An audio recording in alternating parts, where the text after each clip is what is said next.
Property बाजार में निवेश की सटीक सलाह के साथ पेश है आपका पसंदीदा शो प्रॉपर्टी इंडिया। हमारे रियल एस्टेट एक्सपर्ट्स के साथ जानिए कहां आपके बजट में मिल रही है सही प्रॉपर्टी और कहां पर निवेश आपका पैसा कर देगा दुगना। आपके सवालों के जवाबों और रियल एस्टेट की हर बड़ी खबर के साथ मौजूद हैं हम। नमस्कार, मैं हूं अंजलि इस्टवाल। इसके अलावा अगर आप प्रॉपर्टी पर और ज्यादा जानकारी चाहते हैं तो आप हमारी वेबसाइट ndtv.com/property पर जाइए। चलिए एक नजर डाल लेते हैं कि आज क्या क्या है खास। महाराष्ट्र सरकार 5 बड़े निजी जमीन मालिकों से जमीन लेकर करेगी झुग्गी वालों का पुनर्वास। सरकार की योजना अमल में आ पाएगी या अदालतों में फंस कर रह जाएगी, लोग उठा रहे हैं सवाल। रिहाइश या निवेश के लिए शहर के कौन से इलाके हैं सबसे बेहतर, पाइए अपने सवालों के जवाब। और अब नामी बिल्डर रख रहे हैं हॉस्पिटैलिटी सेक्टर में कदम।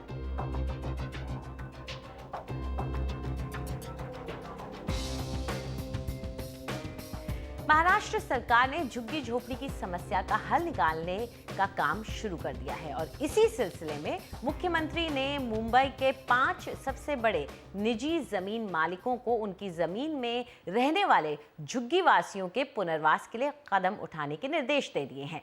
ऐसा न करने पर सरकार का कहना है कि वो अतिक्रमण वाली जमीन को अपने कब्जे में ले लेगी। लेकिन क्या ये मुंबई की झुग्गी की समस्या का हल निकालने का सही तरीका है या नहीं, ये जानने की कोशिश की हमारे संवाददाता निखिल नारायण शिवदास ने। मुंबई की लगभग 46% आबादी झुग्गियों में रहती है।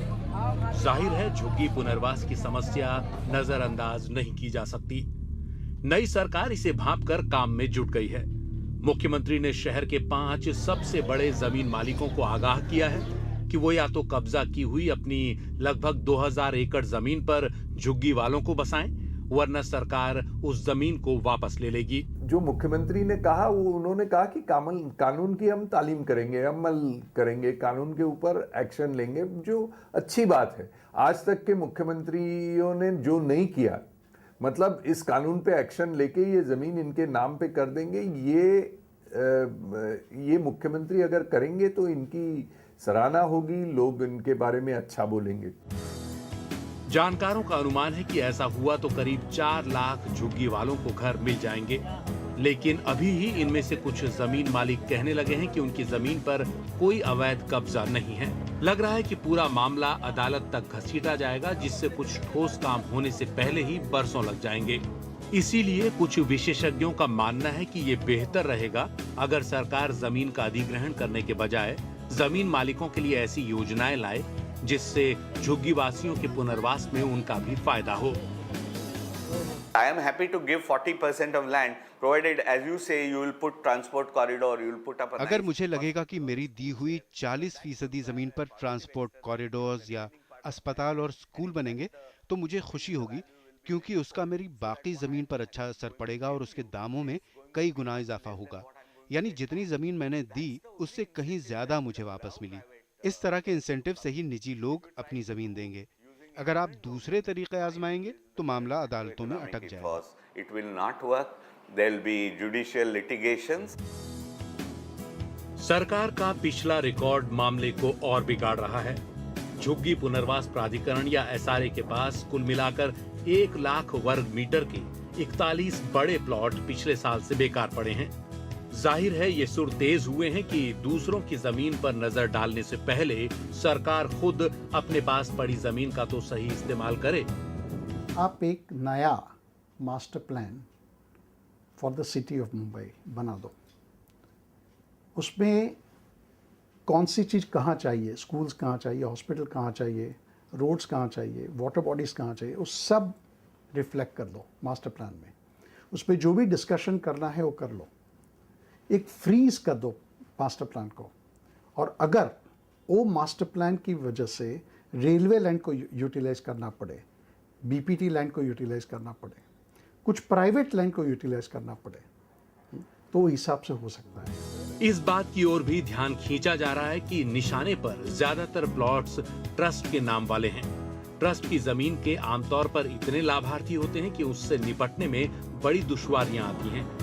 नतीजतन वो बेकार ही पड़ी रहती हैं। अगर सरकार इन जमीनों का अधिग्रहण कर लेती है तो उन्हें बाजार में आसानी से बेचा जा सकेगा।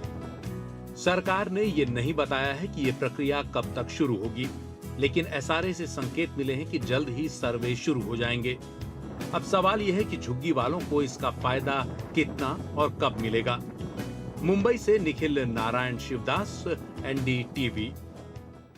क्या जो सरकार खुद की जमीन का सही इस्तेमाल नहीं कर पा रही, उसे दूसरों को नसीहत देने का हक बनता है या नहीं? इस पूरे मुद्दे पर चर्चा करने के लिए हमारे साथ मौजूद हैं GR खेरनार, जो कि फॉर्मर डेप्यूटी म्युनिसिपल कमिश्नर हैं, और जॉयस सान्याल, जो कि नेशनल डायरेक्टर JLL इंडिया हैं। आप दोनों का हमारे साथ जुड़ने के लिए बहुत बहुत शुक्रिया। हम बात कर रहे हैं कि किस तरह से झुग्गी झोपड़ियों में रहने वालों को प्राइवेट निजी लैंड ओनर्स के लैंड पे बसाया जाए।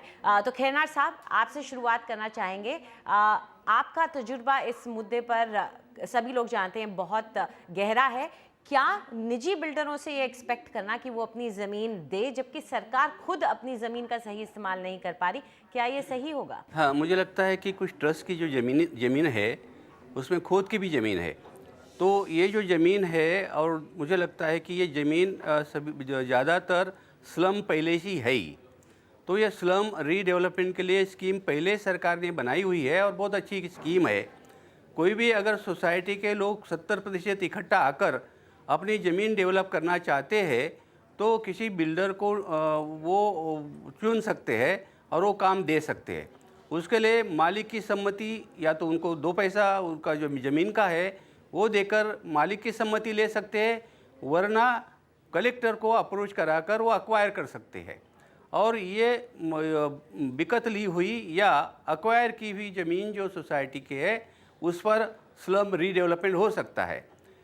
इसके सिवाय खाली ज़मीन मुझे नहीं लगता है कि कोई उपलब्ध है, और खाली ज़मीन उपलब्ध है भी तो वो अक्वायर करके स्लम के लिए इस्तेमाल करना मुझे नहीं लगता है कि इतना आसान है, क्योंकि possession of the property, owning of the property is a fundamental right, and it is not so easy to acquire fixed asset, I think land, so easily. It can be challenged in the High Court, it can be challenged in the Supreme Court, so it will be again a further litigation. I hope that the government will carefully examine the provisions already existing for acquisition, provisions related to the slum rehabilitation, and even the trust land. There are already litigations. For example, the court has taken the High Court orders against the state government, and he already won that court case. So there are complicated litigation also. I hope that if the government wants, government will first take a careful, will look into carefully and take an expert opinion before going ahead with the acquisition of the lands, particularly where the slum is already existing. जी, ये खेरनार साहब का जो ये मुद्दा है, आप जो कह रहे हैं कि लिटिगेशन बहुत हो सकता है इसको लेकर के, जॉय, आप क्या मानते हैं कि जब निजी किसी लैंड ओनर से कहा जाएगा कि आप अपनी ज़मीन हमें दे दीजिए क्योंकि उस पर इंक्रोचमेंट हो रखा है, लोगों ने स्लम बना दिए हैं, तो क्या वो आसानी से मान जाएंगे? क्योंकि ये जो लिटिगेशन का मुद्दा है वो शायद बहुत बड़ा मुद्दा नहीं बन जाएगा। या मैं खेरनार साहब से संपूर्ण सहमत हूँ, और मेरा भी ये मानना है कि इंडिया में काम करने के लिए जो ऑब्स्टेकल्स है, उसमें जो लीगल ऑब्स्टेकल है वो एक बहुत ही बड़ा ऑब्स्टेकल है। बिकॉज़ ये लैंड लॉस जो है हमारे देश में चले आ रहे हैं वो बहुत पुराने हैं और बहुत आर्काइक लॉज हमारे पास है। लैंड लॉज और बाकी और भी बहुत सारे लॉज को हमें सिंप्लीफाइड बनाना चाहिए मेरे हिसाब से। जबकि मैं लीगल एक्सपर्ट नहीं हूँ, बट जितना मैं रियल एस्टेट समझता हूँ उसमें मेरे को इतना समझ में आता है कि जो आदमी के लिए अच्छा हो, जिसका मॉरल सही हो, और जो लॉज, हमारे लॉज बहुत अच्छे हैं, इसमें कोई शंका नहीं है, लेकिन उसको थोड़ा सा सिंप्लीफाइड बनाना चाहिए ताकि कॉमन मैन को समझ आए और इजीली इम्प्लीमेंटेबल हो। क्योंकि ये सबको मालूम है हमारे देश में इम्प्लीमेंटेशन में, लीगल इम्प्लीमेंटेशन में काफ़ी टाइम लग जाता है। सो ये लीगल चीज़ों को सिंप्लीफाई करना और सरल बनाना, ये एक बहुत ही इम्पॉर्टेंट बात है डेवलपमेंट के रास्ते में। खेरनार साहब, कोई तरीका है जिससे कि जो निजी ज़मीन के ये मालिक हैं वो खुद भी इस पूरी कवायद का हिस्सा बनना चाहें, अगर उनका लैंड है तो वो भी चाहें कि हम इसका हिस्सा बने, क्या उनको इस तरह के कोई इंसेंटिव्स दिए जा सकते हैं? सरकार ऐसा कुछ कर सकती है? ऐसी व्यवस्था पहले से मौजूद है। जैसे मैंने कहा, जितनी भी स्लम है और 50% स्लम है, जो लोग हैं वो स्लम में रहते हैं, तो स्लम में काफ़ी ज़मीन है और वो ज़मीन अक्वायर करने की व्यवस्था पहले से ही है।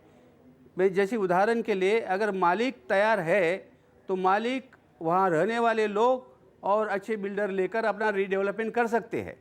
अगर मालिक तैयार नहीं है, जिद्दी है, बहुत पैसा मांगता है, तो उसके लिए प्रोविज़न है कि अगर 70% लोग इकट्ठा आते हैं स्लम के और सोसाइटी बनाकर वो ज़मीन अक्वायर करने के लिए कलेक्टर के पास जा सकते हैं और कलेक्टर उनको बहुत कम दाम में ये ज़मीन कानून से अक्वायर करके देती है और इस पर लिटिगेशन होने का संभावना बहुत कम है, क्योंकि आमतौर पर ये कानून इतना इस्टेब्लिश हो गया है, ठीक हो गया है कि अभी हाई कोर्ट उसकी दखल नहीं लेते हैं। जॉय, आपको क्या लगता है, क्या इसको इंसेंटिवाइज किया जा सकता है प्राइवेट लैंड ओनर के लिए भी?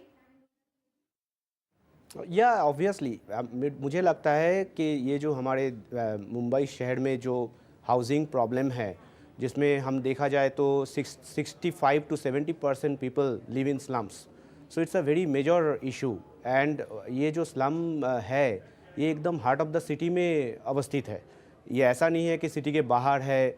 और इसका रीज़न भी है कि सर्विस पॉपुलेशन सब सिटी के अंदर ही रहते हैं, आप उसको बाहर नहीं डाल सकते हो। सो हमारे जो ये सारे पॉलिसी है ये बहुत सालों से चले आ रहे हैं और इसका इम्प्लीमेंटेशन भी हुआ है, थोड़ा बहुत अच्छा ही हुआ है।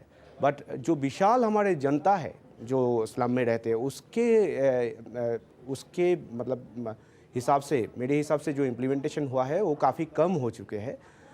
उसको और भी ज़्यादा इंटेंसिफाई करना चाहिए, उसको स्केलेबल करना चाहिए और ऊपर लेके जाना चाहिए। उसके लिए हमारे पॉलिसीज़ में कुछ चेंजेस लाना चाहिए। कैसे हम लोग बिल्डर्स के क्रेडिबिलिटी में ध्यान दे सकते हैं, कैसे उसका रेटिंग कर सकते हैं, कैसे हम लोग कंस्ट्रक्शन क्वालिटी इम्प्रूव कर सके, कैसे हम लोग और अफोर्डेबल ज़मीनें अवेलेबल कर सके एफएसआई को